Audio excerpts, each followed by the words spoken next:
Well, the midterm elections are now history. The Democrats took over the House. The Senate pretty much stayed the same. Republicans gained a few seats. Donald Trump is still president. That oozing sore pussy thing on my rear end is not clearing up.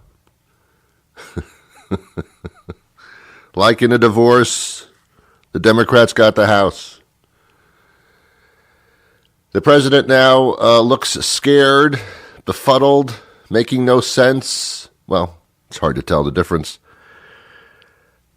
Obviously losing it, getting angry at a press conference, losing his cool, pacing around. I think it's starting to affect him. It's so ridiculous. On the air everywhere, this is New England Broadcasting. Unbelievable stuff. Welcome to the Ron Van Dam Show. Hold on tight. Things can get a bit weird, if you like that sort of thing. Wake me up from this nightmare. Whatever.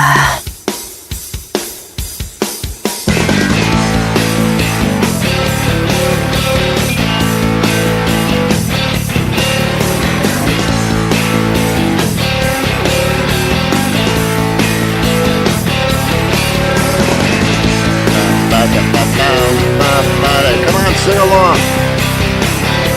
It's catchy. It's a catchy tune.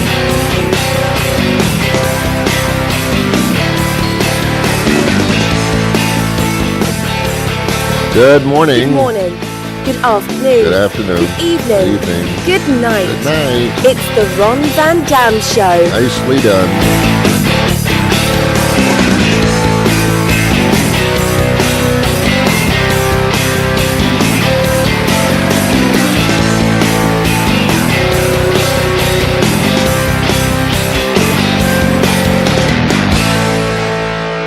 Sit back, relax, grab a cup of coffee, a cup of tea, whatever your liquid libation may be in the morning, and join us as we take a look at the world around us. As much as it's a pleasure to be with you, the pleasure is actually all yours.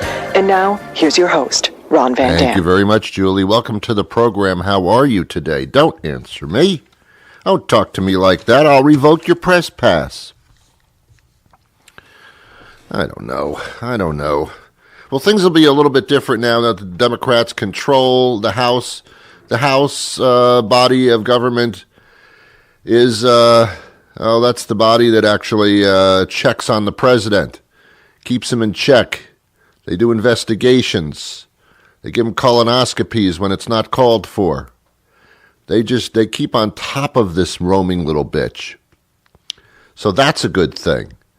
But it also makes the president that more unstable, which makes our country that more unstable, which makes me that much more sad.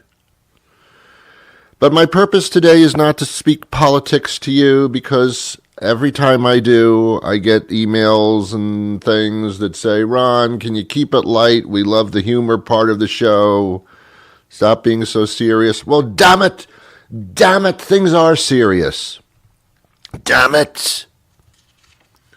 That's like having your delusional, crazy Uncle Pete throwing china against the wall and throwing bottles of wine on your nice new carpet. It's like that. Ron, that analogy sucked. Yeah, I know it sucked. I realize that. Anyway. I almost had the same sinking feeling that I did when Trump became president after the general election. Not quite, but it was that kind. I just wanted Trump to just go somewhere and get lost. You know, like one-way ticket to something where he can't return ever to harm us. Yeah, God. And this red state, blue state thing. I feel more divided from people than I ever have. I don't want to go to a red state at all. I'm not going into a red state ever. I'm not going to a red state. You kidding me? Hey, what's that blue guy doing in our red state? Get him out of here. Come on, get him out of here. Will you get him out of here? Blue guy. Look, he's a blue guy. I'm not going there. I'm not. I don't need that. I don't need that. Well, hi. How are you? And they wonder why people drink alcohol. You know who doesn't drink alcohol? Donald Trump. He doesn't drink. If he did, oh my God, it could be even worse. I mean, drinking alcohol doesn't give you a restful night's sleep. Donald Trump doesn't sleep anyway, and he doesn't even drink alcohol. He's tweeting at 3, 4 o'clock in the morning. Go to bed. Go to bed. Have sex with the wife. Do something. And Fox Television, Fox News isn't the only thing on the TV set, Don. Oh, he knows that. Oh, he watches his competitors like a hawk. Some people say Donald Trump is incredibly strategically intelligent. I say he's a 6-year-old child just lashing out. That's all he is. I don't know. I'm not. No, stop. Don't get me. Don't you got me started. You got me started. Wasn't me. I had no intention about talking to him about him today at all. Although I still have this dream where I somehow get into the White House and they escort me into the Oval Office, and Trump is sitting behind that desk. There's no real papers on his desk because he can't read. Just big Fox News television set. And I walk into the Oval Office and I'm unescorted. I'm by myself and Don's sitting there. And Don looks up at me and he says, "Ron, how you been?" "Fine, Don. How have you been?" "Oh, I've been all right. Everything I do is perfect." "You know, Don, that's what I came to the White House to talk to you about." "What is it, Ron?" "You suck! You suck!" That's my dream. And then Trump's response to me yelling at him saying, "You suck," his response is, "First of all, Ron, do you know that I'm the president?" "Well, yeah. Well, of course I know. That's how I know. You suck!" And Don says, "Ron, how can I make you happy? How can I change things so that you are happy? Because, Ron, you are so smart. You know everything. I listen to everything you say. You don't know it, but I listen to your show every day, 5 times over. I binge listen to you, Ron. What can I do to make this better?" Well, Don, one simple word that reverberates in my head would be my advice to you. "Ron, what is that word? Please tell me." "Don, that word is leave. Pack your bags. Get your family the hell out of this house. Go home. Go sell your ties or your suits or whatever the hell you do. Go exploit beautiful women in beauty pageants. Go be a guest on professional wrestling. Do what you do best. Nothing. You're like a heartbeat away from the talent of Kim Kardashian. Sell your shit and get out of my face." That's what I would say. That is my dream. Unfortunately, that may never happen. So, what are you going to do? My guest today later on in the show is kind of a direct result of things. There's an author who's written a book called Red Flags, and it's about China, and that China is not in a great situation. I thought they were. I thought China was like the new leader of the world. That's what Donald said. But apparently China is having some great economic and social problems of their own. Don't know much about China, but I'm going to learn today. So we're going to speak to that author a little bit later on. In the meantime, thank you so much for being here. Do I owe any of you any money? I'm not too certain. You are listening to The Ron Van Dam Show. But you need to know that it's okay. We all make mistakes, and we must learn to forgive ourselves. The universe wants us to be happy, whether or not we listen to The Ron Van Dam Show. Nothing is forever, including The Ron Van Dam Show. You will be fine. The universe will try to forget about this one.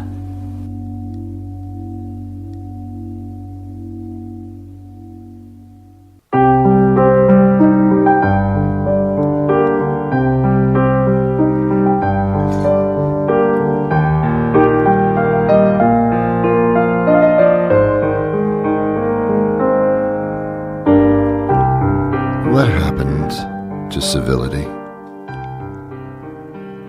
I remember a time when people would walk down the street and tip their heads or their hats to other people and say, "Good morning. How are you today?" "I'm fine. How are you?" "I'm fine. And you?" "I'm fine."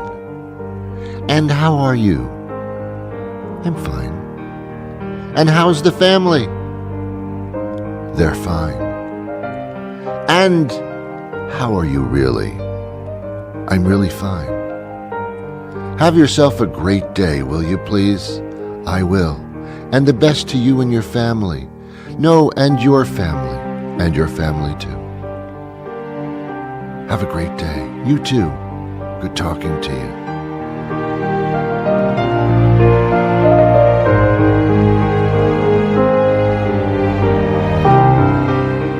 You know, Bob, I never told you how much I respect you, how much you have meant to me in my life as a mentor, as a person, as a great human being, as an influence on our very lives. Thank you, Bob. You're welcome. Who are you? Bob? I'm not Bob. Oh, sorry, I had the wrong person. You have a great day. You too. Bye-bye. Bye-bye.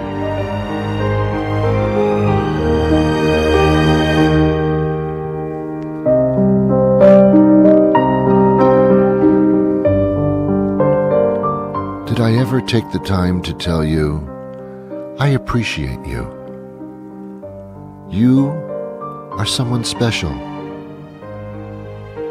On this earth, you play an important role. You are someone to be admired, to be put on a pedestal, to be thanked and adored. I don't know how many people tell you this, but you belong. You are part of who you are. Continue on that path of wisdom and prophecy. Take my hand, and I will lead you to that place.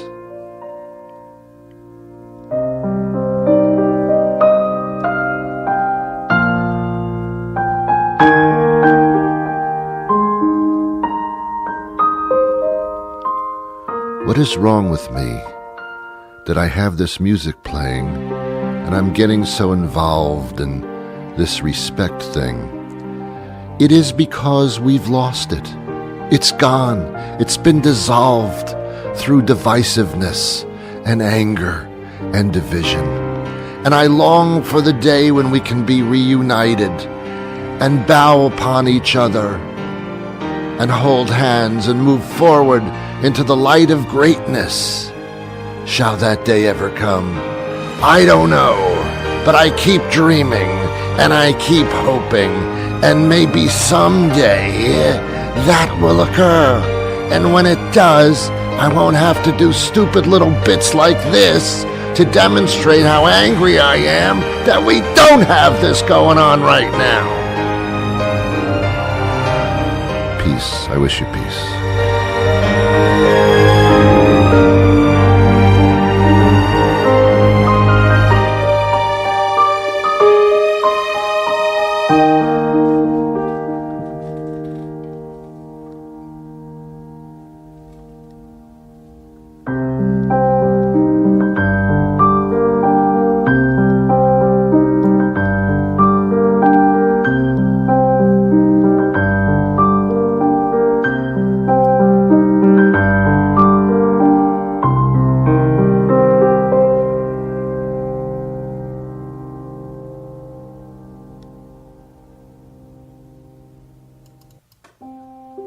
Gentlemen, you know that when you decide to get engaged, you'll be making one of the most important investments of your life. Think about it. From the moment you get down on bended knee and present the ring, how much you actually love someone will be judged solely on the size of the stone you buy. And not just by the one you love, but by literally everyone she knows. And strangers. At Schlickerscheck Jewelers, we know that when you're about to cough up what amounts to a few months' rent to obtain the exclusive naming rights to a vagina, you want to be able to be sure that you've made the best choice. So if you've decided it's time to staple gun your man tackle to a single hitching post and to never be able to experience the simple joy of a meaningless hookup without handing over half your stuff, come to Schlickerscheck Jewelers and see our amazing line of certified high-quality shallow female ego strokers. Take it from me, Herbert Schlickerscheck. I'm not just your local jeweler, I've been married 6.5 times. Vegas marriages, boys. Very easy to annul when the shrew goes south on you. And she will. Hey, George. Hey. Yeah, good morning. How are you? Good morning. George Magnus joins us now. He's an associate at the China Center at Oxford University, research associate at the School of Oriental and African Studies, and formerly chief economist of UBS. And he's written extensively on the subject that we're going to be talking about, and that is it's about China and what direction it's going in. Let me first tell you that as a layperson, I thought China was like in total control of its economy and doing really well and owns half of this country, and come to find out that they've got their own problems. Yeah, it's a little bit more complex and a little bit more nuanced than the way you laid it out, although I can understand that is how a lot of people think. Mm-hmm. So basically, I think most people understand, for the last kind of 25 or 35 years, I mean, the Chinese economy has been on a bit of a roll. Right. And the reason it has managed to string together in such incredible speed a very, very high standard of living for certainly most of its citizens, certainly by comparison with other emerging countries, is because of lots of changes they were prepared to make. In the way in which they governed themselves and in the way in which they learned, including from Western governments and Western countries, different ways of blending their own kind of state-run, authoritarian-run kind of system with entrepreneurship and market mechanisms and the use of prices as signals and so on and so forth. So they really were very successful and very pragmatic in blending all of these things together and making them come to the fore. And so nowadays, if we just fast forward to 2018, in fact, just as we speak together, there is a little bit of a kind of a spat going on in China between some kind of economics professors who are being kind of shut down and stifled by the government, who are trying to say, don't keep on going on all about the China model, the China model, the China model, which is with its emphasis on, state control and the party and so on and so forth. Because actually much of what we've been successful in doing, we've been successful because we've adapted kind of Western ideas and actually made them successful for us. So China is going through this kind of patch at the moment, really, of trying to, it is kind of questioning where it is and whether it's actually going down a wrong direction. So is democracy indeed, well, it's not democracy, I wouldn't call it democracy, but is our part of the hemisphere kind of filtering into their way of life and their economy?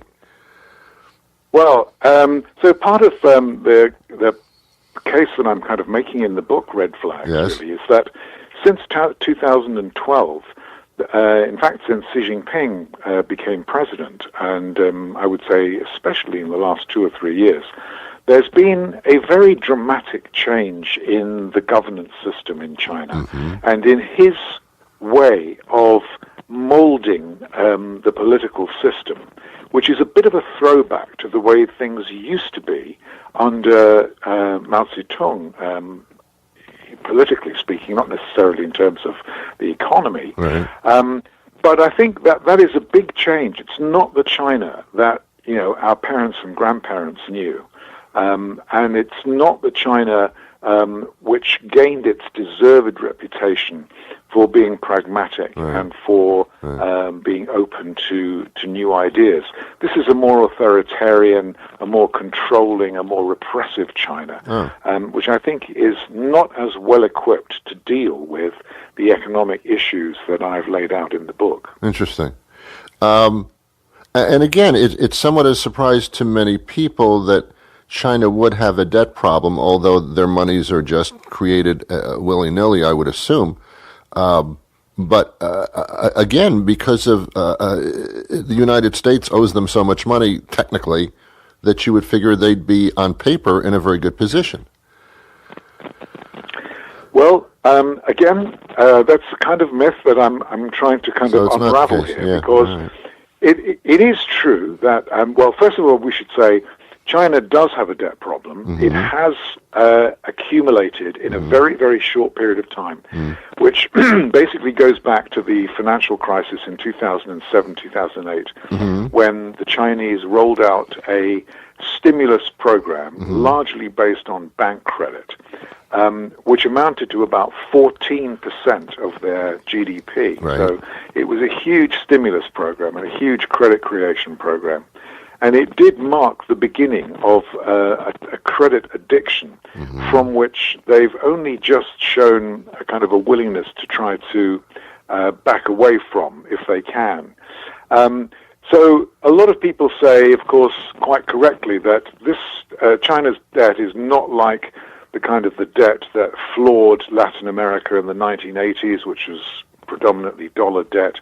It's not like the debt that floored Asia in the 1990s, which again was largely US dollar and foreign currency debt. So how's it different? But it is domestic debt. But it's also not correct to say that countries that have domestic debt don't have problems. So the financial crisis in 2007, 2008 in the United States was a domestic debt crisis. Right. Japan had a domestic debt crisis in the 1980s, so it does happen to these countries too, but they manifest themselves in a different way. Correct. Yes, that I do understand. So the point of red flags is exactly what? Well, it's really to identify and help people kind of understand that China has a kind of a confluence, really, of several important issues which are all coming at it at the same time. So one is the debt problem. Another is the challenge of trying to keep its currency stable. Right. A third is rapid aging, which is China is the most rapidly aging country on the planet, not the oldest, but the most rapidly aging. And it also has an issue to do with that economists call the middle income trap, which is about how few countries actually manage to graduate from being middle income status to being rich. And that requires a lot of focus on the quality of institutions like the legal system, the competitive environment, the regulations, and productivity, and so on. So the issue really is how does China manage to get a grip on these things with its governance system, which I think is not as good as as previous versions were. And of course now it's compounded all by the trade war which has broken out between China and the United States. Well, that's what I wanted to just touch upon for a second. Is Trump incredibly intelligent? I doubt it so, but to put his foot into the situation at this given time, does he recognize that China is in a faulting situation and it is the best time to intercede, or is he just, is some other reason? Well, I mean, it would be nice to think that this was all very strategically thought out. Yes. I suspect that's probably not the case, because That's obviously what I'm thinking. During the election campaign in 2016, Yes. the president was quite vocal about his views about China. Right. And there was a period, obviously, last year when things were a little bit quiet, when the two presidents of the United States and China were kind of working together to try to mollify North Korea and so on and so forth. But of course, as everybody knows, this year this conflict has kind of broken out, and then some. And I think, to be honest, my own view about this is that it's questionable about whether tariffs are the right way to go about achieving the White House's objectives. But I think that a lot of people on both sides of the political divide in the United States, and certainly in other countries, in the United Kingdom, in France, Germany, etc., I mean, certainly share the concerns of the U.S. trade representative, for example, about the use of China's industrial policies when it comes to technology, which is intimately linked to military capacity, to its treatment of intellectual property, to technology transfer, market access, the investment practices of Chinese companies when they go abroad. So these things, I think, are all kind of in good faith reservations and questions, which I think a lot of people now have about China as not as the country that it used to be, 10 or 20 years ago, but that it is now, which is much more an adversary and rival than just a customer and a competitor for our companies. I mean, it's sometimes a question of, are we going to hurt each other back and forth and make both of us weaker, or are we going to be quiet, leave it alone, and we will both profit on both ends? So, and I guess when you start challenging, you're going to get the downslide on both sides. But I mean, that's the way I see it. Yes, I'm afraid that. I'm afraid that's probably likely, because in contrast to what President Trump has said sometimes, I mean, I don't think most economists would kind of argue that there is never a winner in a trade war, because consumers end up paying higher tariffs. I mean, steel prices, for example, in the United States have gone up, since the tariffs were imposed in January. Steel prices have gone up hugely this year. And there are more users of steel than there are producers of steel. That's just the start. Consumers pay tariffs, companies pay tariffs, production and trade is much less vibrant than it otherwise would be. And so, unfortunately, the point of a trade war is to inflict more pain on your opponent than they inflict on you. And that's not really a kind of a good place to be. Yeah, and that's really not where it's going to end up. George Magnus is the author of Red Flags, Why China is in Jeopardy, and it's available everywhere. We could talk for a long time. You can get the book and get into it yourself there. So it's Red Flags. It's available everywhere, I assume? Yeah, it is, and certainly available on Amazon. Okay, and is there a place that they can follow you, website, that kind of thing? Yeah, I have a website. It's www.georgemagnus.com. Perfect. George, thank you so much for your time today. Thank you for having me. All right. Bye-bye. Well, I learned things that I haven't known before. There's a vast sea of knowledge. All right, that's enough. All right. Thank you so much for spending your time with me today. I hope that this has been fruitful for you. There's been plenty of fruit involved. Tomorrow is my birthday, and I'm going through a thing. I don't like birthdays, and tomorrow I will expound upon that. I think some of you agree that birthdays are not something to be celebrated. They are something to be, avoided. So, yet everybody around me says, happy birthday, Ron. Happy birthday. Oh, happy birthday. How old are you? Oh, no. You don't get it. Here's the way that works. You celebrate your birthdays until you're 30. Then you do it questionably till you're about 50. When you hit 50, all bets are off, baby. Don't you dare discuss my birthday ever again.